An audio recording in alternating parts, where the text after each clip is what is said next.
Welcome to the Pat Narduzzi Show. We're live from Pitt Studios here at the Peterson Event Center on the campus of the University of Pittsburgh. I'm Larry Richard with head coach Pat Narduzzi. Coach, congratulations on another victory. Thanks, Larry. It's nice to stack one on top of another. It wasn't the prettiest victory, but they all count as one. And, our kids were excited to get that one. Yeah, I think it's always a positive when you can win a football game and not play your best. Yeah, when you're not having the success that you wanted early, things start to pile up and you give the other team confidence and they think, hey, we're in this thing, and they certainly were. But good teams find a way to win. You put a drive together in the fourth quarter, then your defense shut down Delaware. Let's talk about first, Nick Patty came in, game time decision with Kenny Pickett not able to go. Nick Patty as a redshirt freshman, how do you evaluate his performance? I think when, anytime you're a quarterback and you can come out with a W, that you got to give him a winning performance for that. Obviously, he did some things well. He did some things that needs to improve on. But for, first start of your career, I don't care who you're playing. It's hard to get a win on every Saturday. Most impressive was his final throw, the touchdown to Taysir Mack in the end zone. I mean, if you go back and look, and I know you saw it, there's a very tight window. That was a big-time throw for the touchdown. It was a tight window, and it was really delayed. He was supposed to get the ball out a little bit quicker. It was supposed to be, in an earlier window. That window wasn't there, so he had to wait a little longer. The window wasn't as tight on paper. Yeah, but no, it was a window of 4 guys there, but he was supposed to throw it a little bit sooner. It was closed, so he had to hang on the ball, and he put it right where it needed to be, and it was a great throw. But you finished non-conference play, so you got that. Now you're lined up 7 in a row in the ACC, and you've been extraordinarily successful as a head coach in the ACC, behind only Miami and Clemson with wins during your tenure. So this is your time, and on the road to a Duke team that apparently is much improved. Yeah, we'll take them one. I know we got 7. We'll take them one at a time, and Duke is really improved. It's the best Duke team we've played since we've been here. We've known there's been some crazy games last year. That last second catch. We've been in some, they were at a 2-minute the year before coming down, and we got an interception, I believe, or maybe it was 3 years ago. They were all running together. But we've always played some tight games with Duke. Their offense is explosive. They scored, probably ranging for something like 45 points in the last 3 games. We know they got beat in the opener at Alabama, who's pretty good. And they've given up 1 sack on the year. So, you talk about those negative plays that help drives and helps you get off the field defensively. They've been able to eliminate negative plays. And then on the other side of the ball, they're going to play a ton of man coverage, and they get after you. They'll blitz you. So our protection's got to be great to protect our quarterback.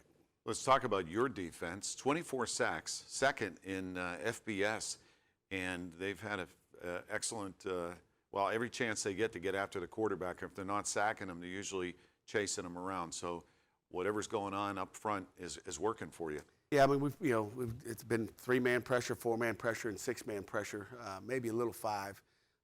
But, Coach Partridge, our linebacker coach, and really secondary. I mean, last week, I think Eric Howell got in on 1, and Dane Jackson got a sack, I believe.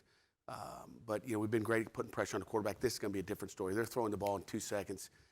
Harris is making quick decisions, getting it out. Another area that went well, your punter, Chris Dedulu's done another good job of. How much of an impact can that have in a game to flip the field? Well, it's great when our offense gets down and maybe stalls out when we cross the 50, that we got a weapon that we can maybe put the ball inside the 10-yard line. He's been excellent at it all year.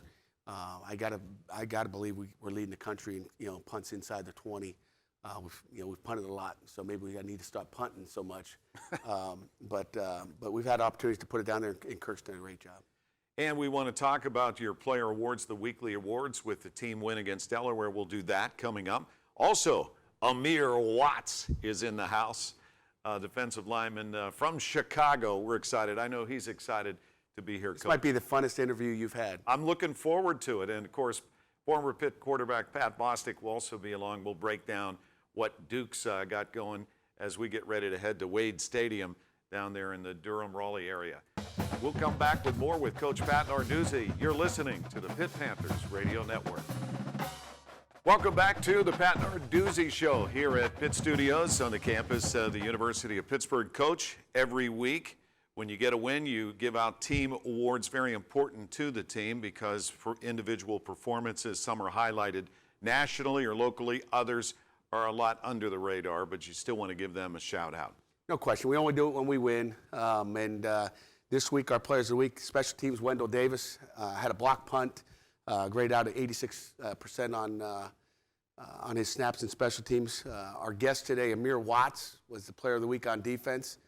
Pretty easy to see how fast he played in that game. He was ready to go for that game and flew around. 5 tackles, half sack, and two and a half TFLs. And then offensively, Tayseer Mack, he had those 2 catches in the final drive. Started off early, 5 receptions, 124 yards. He played outstanding. That was a big-time catch along the sidelines and the touchdown catch in the back of the end zone. I mean, when we need a play, that's the guy that I guess all our quarterbacks want to throw the ball to. So, and then offensive lineman of the week, his first time getting it, Gabe Hoy. It was good to see him. I think we've gone Jimmy Morrissey, went over to the left guard. Now it's right guard. So I think it's time for one of the tackles to maybe get the Player of the Week on the line here in the future. But Gabe's done a nice job. He continues to get better every week, so it's good to see. Unsung heroes on special team, Kirk Christodoulou continues to impress, as we talked earlier. Defensively, Damari Mathis, who's really playing well, playing at a high level. Talked about those 3 corners we have with Jay Pinnock, Damari and Dane Jackson, and he's lived up to everything we thought he would be. And then offensively, I think everybody knows Top Sibley, maybe not the player of the game, but his 106 yards rushing.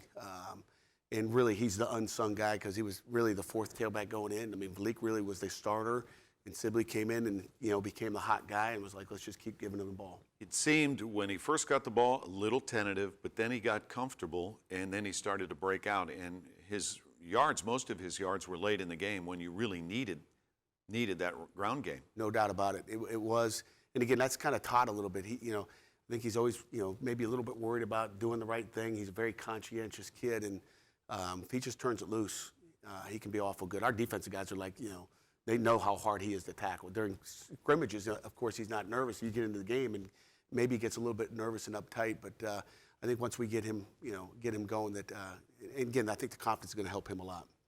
And then our attack force player, the guy that has a lot of production on defense, Pat Jones, again, another defensive lineman, 3 tackles, a sack, and another TFL. And then our Rocks Player of the Week, okay? I don't know if you want to explain. I learned the history of the Rocks goes back to veterans in World War II, and, basically it comes down to the Rocks guys or, the unsung heroes every week, and they're your scout guys for the most part, right? They sure are. And again, our team does not run without these guys. We coach them up in practice just as much as we coach up our, our offense, our defense, and our special teams. So special teams, true freshman, Bazir Stalker. It's really Manny's, younger brother, Jay's younger brother. So he's a walk-on for us, and he does a great job. Defensively, our defense pick, Davis Bevel, who could probably be the scout team player of the week every week. I mean, he does a tremendous job being the quarterback of every team that we play so far, and he does a great job. He's a competitor. And then offensively, Brandon George, a guy that plays for us on Saturday in special teams, but services our football team on a weekly basis. As we go to Durham for the Duke game, already halfway through the season, we talked about the first quarter of the season, now closing out the second quarter of the season. Your second quarter's been pretty good. You've got your team at 3-2 and with momentum to start ACC play. How do you look at the first road game? And it's a night game at 8 o'clock. How does that affect the team? I don't think it'll affect us. It gives us a little bit more rest time as we go into that game. They've played 4 games. We've played 5. So, I think we're maybe a little bit banged up more than they are. They've had an open week already. We'll get a little rest after this game. So we just, our goal is to go into this game, empty our tanks out. We want to be on E when we walk out of that game, and then we'll recharge after that. We'll have a chance to talk about Duke in detail. We'll be joined by Pat Bostic. And coming up next, are you ready for this, Coach? Amir Watts. Can't wait. We're going to talk to defensive tackle Amir Watts when we return on the Pat Narduzzi Show. You're listening to the Pitt Panthers Radio Network. Oh, I'm here, man, on the Pat Narduzzi Show, baby. Got me feeling exquisite. Here to answer a few questions, I guess, give y'all some input, show who I am, show what I'm about, where I'm from. You know what I'm saying? I ain't no nervous dude, but you got my palms sweaty. You're listening to the Pat Narduzzi Show. We thank Dollar Energy Fund and those gathered here at Pitt Studios, and we welcome number 34. You ready? Yeah, I'm ready. Appreciate you having me here, man. Tackle on the play by Amir Watts. We have seen Coach Amir over since really at camp and everywhere we go. Every time we run into Amir, we got a smile on our face. What's it like as his coach? You know, again, you'd have to ask Charlie Partridge, our D-line coach, because he knows Amir every day. He sees him. I mean, he wakes up to him every morning. Yeah. He spends hours with him, and I get to see glimpses of him during the day at practice. But he's been a pleasure. As a football coach, you want to see guys develop through his years, and this guy has developed. He's had ability all his career. He's developed into something big, and I think last week the way he flashed around, if he can do that for the next 7 games, we'll have something special, and he'll have an ability to play at the next level if he can stay consistent. Amir, you've had a good bond with the guys up front, and you're having a lot of success. What do you attribute that to? The guys in the locker room, just, everybody, the coaches, everybody who helps, what I'm saying, to get up every morning and see that it's a group of guys that want the same thing you do, and they go in every day with, the best of their ability. I can't ask for nothing better. One of the things I noticed is even at halftime of the game last week, it was the players encouraging each other, to do better, perform better. Right. Taking a step up, and you were one of those guys encouraging your teammates. Yeah, we stress playing for each other for sure. You know what I'm saying? I break my neck for this guy. You know what I'm saying? I want to play for him though. I want to play for him though. You see, this place is real diehard. You're a senior now. You've spent your time with Coach, and how you feel in your senior year? Because every time you step on that football field, it's special for you. Yeah. Because this is your year. Yeah, like I said, man, I'm just trying to take it day by day, 3% better every day, and just, I definitely come to work every day. I definitely want to see those guys, get better every single day, rocks. Those be the funnest guys to coach up. And now you're focused on Duke. What do you see when you're looking at tape of Duke's offense? Great offense, great team. I feel like they players play just as hard as we do, but we gotta, lock into those small details to get the job done. Yeah, Can we get a sack? For sure. How many sacks are they giving up? One. One sack given up. You guys have 24, which is, as we mentioned, second in all of college football. Yeah. What kind of offense does Duke present it in terms of the looks that you're going to see?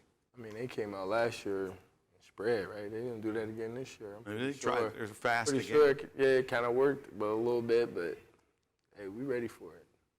All right, we got to talk to you about some personal things. I mean, you have this great big personality, Coach. 7 sisters and 5 brothers? Yeah.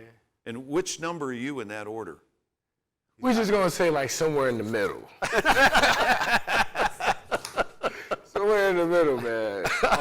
Not sure. Huh? Yeah, somewhere in the middle. We're just gonna say that. I ain't never sat and actually counted, but where do I fall in place in We that? might have to do that tonight, man. We'll have to sit down and count them out. That's where I'm at. Number Okay. 8, number 7. I never did that. So what kind of feedback do you get from your siblings alone and your extended family when they're watching you play on ABC television or ACC network? And they always tell me how proud they are to see me and everything, but I always give them that, always could be better. You know what I'm saying? And they just like, man, what's wrong with you? I'm just like, why you can't take the compliment? I'm just like, I'm never satisfied. Like, I want better for us. I want better for you. I want, you know what I'm saying? By the way, Amir is from Chicago. Yeah, die Bears, bear down. Great city, Chicago. Baby. And when we come back, we got a few additional questions for you. Coach loves these questions of the players. We'll see how you stack up with some of your teammates on answers. You're listening to the Pat Narduzzi Show. More with Amir Watts when we return. You're listening to the Pitt Panthers Radio Network. Time has come. We talk about responding to being a great football team, and that's what we got in here. Don't you ever question that. 1, 2, 3, go, man! We have won Pitt's first Coastal Championship. Intercepted at the 29-yard line. And he's gone! Matthews. Got it! Panthers win! Here to Pitt.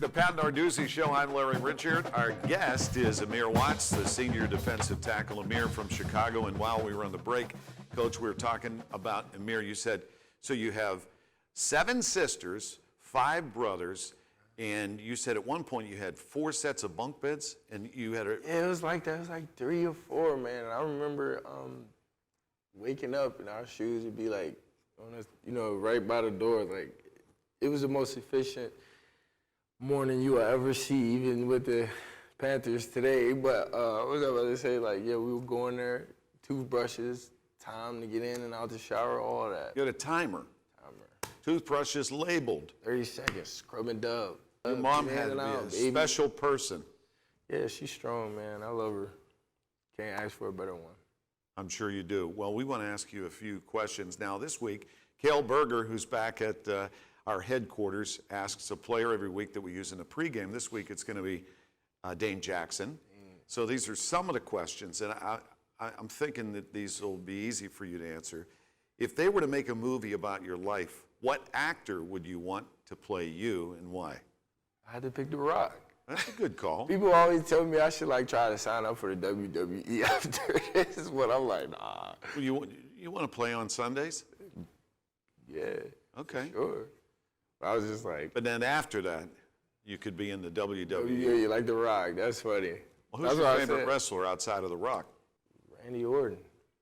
Okay. Randy Orton, RKO, baby. From the top ropes.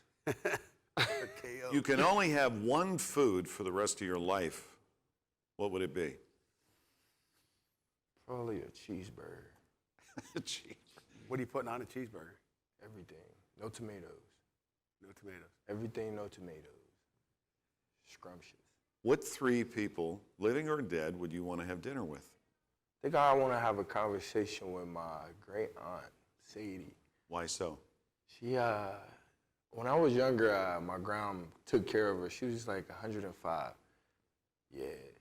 But I never really got to have a conversation with her, but I always seen her. And my grandma used to always tell me how good of a person she was and how fun it was to talk to her when she was, Maybe that's where you got some of your personality. Yeah, so I'm just, I think I want to have a conversation with her. And that's one. Who we got 2 more? Dead or alive? Ray Lewis. He reminded me of my dad. Hall of Fame linebacker for the Ravens. Linebacker, yep. Ravens not a good word this week, is it? I'm sorry. Sorry. You're a Bears fan anyway. Yeah, but You got one more? third,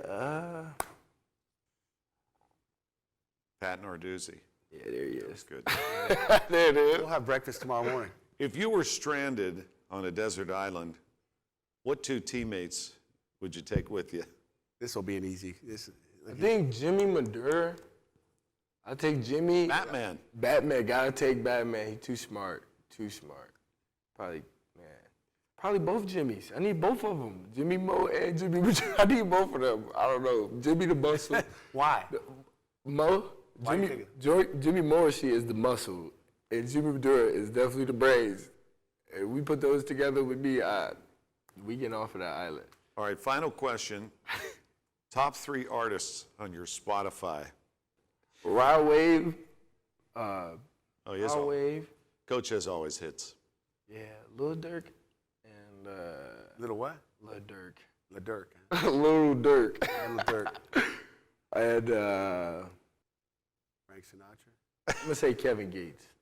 All right, there you go. Amir Watts, defensive tackle, senior. Good luck on the road against the Blue Devils. Appreciate you. Down there in Wade Stadium in the Durham, North Carolina area. Number 34, Amir Watts. And when we come back, we'll hear from Pat Bostic. Appreciate You're listening to the Pat Narduzzi Show and the Pitt Panthers Radio Network. Man, appreciate y'all. 6:35. See you tomorrow. Okay. Appreciate you having me. Thank y'all. Appreciate y'all. From the feel of my shirt, I was a little nervous. I can say that. I think I did good though, man. I don't never have a problem speaking. I'm expressive, baby. That's what Appreciate you, man. Thank you. We're back live. It's the Pat Narduzzi Show on the Pitt Panthers Radio Network. I'm Larry Richard, head coach Pat Narduzzi, and former Pitt quarterback and associate athletic director of Major Gifts, Pat Bostic. Let's talk about you watch film. Coach says, oh, yeah, Pat's always in watching film. What are you looking for? I was watching Duke, actually. I was watching their quarterback, who's a pretty good player. You know, people know Daniel Jones, but Quentin Harris is a senior, fifth-year guy, leading rusher, leading passer. He's a problem on every play. Yeah, he was their Wildcat, so we faced him before. He'd come out in Wildcat in the past. Right. He'd probably play 5 or 6 plays a game, you know, at least just in the middle of the game, kind of like we did with Nick Patty 2 weeks ago. So he's a football player. He's got experience that way. He's efficient. They're getting the ball out in about 2 seconds. I mean, he knows where he's going with the football, and he's got some talented receivers and tight ends. How do you disrupt that so you're able to get to the quarterback? Is it press? Because you guys do a lot of press. Is that a different look than they've gotten that you think will help you get there? It is. You know, us getting on the receivers is going to be critical. You know, he's got to be, and he's accurate too, but he's going to have to put it right in there. Hopefully, you know, we're on him tight and get some PBUs, but it'll be a different coverage, I think, than they've seen. We've got a couple twists in as well just to kind of make his decision a little bit harder and have him hold on to the football. You've done very well against quarterbacks who are a dual threat. You really have. You faced a lot of them in your 4.5 years now here at Pitt, so your defense is playing well. Yeah, I told our guys today, you know, we've got to stop the run first. You know, a year ago, you know, not real happy coming out of that game. I think they had over 600 yards of offense. We come out with the win, but it wasn't pretty as, you know, as a lot of games aren't. But, you know, they ran the ball and threw the ball. We've got to make them one-dimensional. We've got to stop their run first. They will have some quarterback runs. I don't know if anybody in the country does as good a job as Coach Cutcliffe, just kind of scheming you up. They don't do a ton. You're going to see a lot of the same formations, but they kind of just have their formation of the day that they really like, and they kind of, you know, try to wear you out. Yeah, and Coach David Cutcliffe, he's been there 12 seasons, but he hasn't beat you yet. He's a great coach. He's one of my favorites in the league. He's a legend. He's, you know, turned some quarterbacks into some great players. Obviously, Daniel Jones. This kid, Quentin Harris, he hadn't played much, but you know, he really develops quarterbacks, you know, kind of like Coach Whipple a little bit. And you played much of this football season at home. Now you start the ACC road action. How does that change what you do, or does it? Yeah, it doesn't really change what we do. I mean, it's another opponent. We get to go on the road. You know, it's a business trip. But, you know, when I think about what we do, we go to a hotel every Friday night, home or away. So we'll have a flight down. It'll be pretty simple. We'll get most of our work done here, and then it's just playing in a different stadium with different fans. It'll be interesting to see because they're 3-1. This is a big game for them. They're hoping to exorcise the demons against you, Coach. We'll talk more about the game coming up against Duke's Blue Devils. You're listening to the Pat Narduzzi Show on the Pitt Panthers Radio Network. That will do it. Hail to Pittsburgh. Touchdown, Pittsburgh. Thank you for coming. No, they helped me a lot to just, you know, mold me who I am. Pitt just has it all. Everyone is on their feet. Hail to Pitt. We just witnessed history. Pitt Beyond the Script, weekly on AT&T Sportsnet. Time has come. We talk about responding and being a great football team, and that's what we got in here. Don't you ever question that. 1, 2, 3, go, man! You have won Pitt's first Coastal Championship. Intercepted at the 29-yard line. And he's gone. Matthews. Got it. Panthers win. Hail to Pitt. We're back, the Pat Narduzzi Show here at Pitt Studios in the Peterson Event Center. So let's break down the Duke Blue Devils, and you get ready for ACC road action. Let's talk about, I guess, as far as trying to get your, we got to find out who the quarterback is, and we're hoping that it's Kenny Pickett, although Nick Patty did well. You can't say how that's going to go yet. They got 4 guys on the roster that are quarterbacks, so one of those 4 is going to play. Eeny, meeny, miny, mo, huh? It was Waldo this week. Yeah. But you've had so many young players. I mean, people forget how young this team is, who have gotten, you know, snaps and gotten into games since day one against Virginia. Larry, it gets younger every week. I mean, you know, I thought we were a young team when we opened up. Then last week, I'm like, we're really young. I mean, we're playing more freshmen this year than we've played in any year, you know, since I've been here at Pitt. You look at your pass rush, 24 sacks, over half from your front four. What's been the difference there? I mean, without Weaver, without Camp, what's been the difference? You know, if you go back and watch all those sacks, which I have not, but I watch them on a weekly basis, it's a little bit of both, the coverage and the guys rushing up front. But I think our secondary has done a nice job of covering people up. I don't know how many times, at least 10 times I've seen the quarterback kind of go like this, like he wants to throw it, but he can't, and then he gets sacked. And to get sacks, we always tell the secondary, you got to take away the first read. If you can make that quarterback clutch onto the football, you got a chance to get sacked. So there's been quite a few. I don't know if I'd say half, but at least a third of them I'd say are coverage sacks. Yeah. And that's a positive when you're getting coverage sacks. That means your secondary is doing a great job. So we're talking about sacks, but I'm going to turn it over to the coverage and saying we're forcing some turnovers that way. Let's talk about some of the Blue Devils there. Middle linebacker Kobe Kwanzaa, he leads the team, 37 tackles. He's been a force for them. Yeah, he is. I mean, I'm impressed with their entire defense. They always play hard. Coach Cutt and the defense staff's going to get everything out of them. As an entire group, they play hard. They fly around to the football. They know what they're doing. They pay attention to the details. We're going to have to mess those details up with what we do offensively. But it starts with that middle linebacker. But their D-line gets after it. They're playing a ton of man coverage across the board. And, we're going to have to win our one-on-ones, with our receivers on their DBs, and we're going to have to block their guys up front. I think they have 8 of 11 starters back from last year, and schematically they're not real different. Is it just a case of continuity paying off? It is, and they've done a great job recruiting. I mean, you look at the personnel they've got this year compared to the years before, you attribute to their development of players and also the recruitment of players. How much have you prepared for the potential for the triple option, which sometimes they'll work in? It's not sometimes, it's every time. We prepared a lot for it. I mean, it really kind of messes up your game plan a little bit, and that's, Coach Cutt is a smart guy. He knows if I got an element of option in it, they're going to spend so much time there that they're not worried about our empty sets. He's, I'm sure, had conversation with Paul Johnson because it's identical. They put a new wrinkle in every week. They're going to run and throw it out of it. And if you can imagine, they got a quarterback that can really throw it, and they're running option. He's always got some wrinkles. A couple trick plays last week, a double pass, screen and go. How much do you have to be ready for that? Do you go back through all of those over the years? They threw one 2 years ago against us, and they dropped it. But no, they got a ton of trick plays. They'll have some type of naked or sprint out, toss back to the quarterback, throwback. That's kind of one of their MOs is to have some type of throwback pass. We don't know what it's going to be. We can practice the ones they've done, which we've obviously done. They had one last week against Virginia Tech. So, it's what formations are going to be out of, but we know it's going to be some type of throwback and, maybe off a reverse. It's fascinating to watch. Pat Bostic will join us in the pregame show. It's a 8 o'clock kickoff, and we'll be on the air at 6 p.m. on the Panthers Radio Network. Pat, always appreciate your input and time. We'll see you, partner. The Duke Blue Devils 3-1, the Panthers 3-2.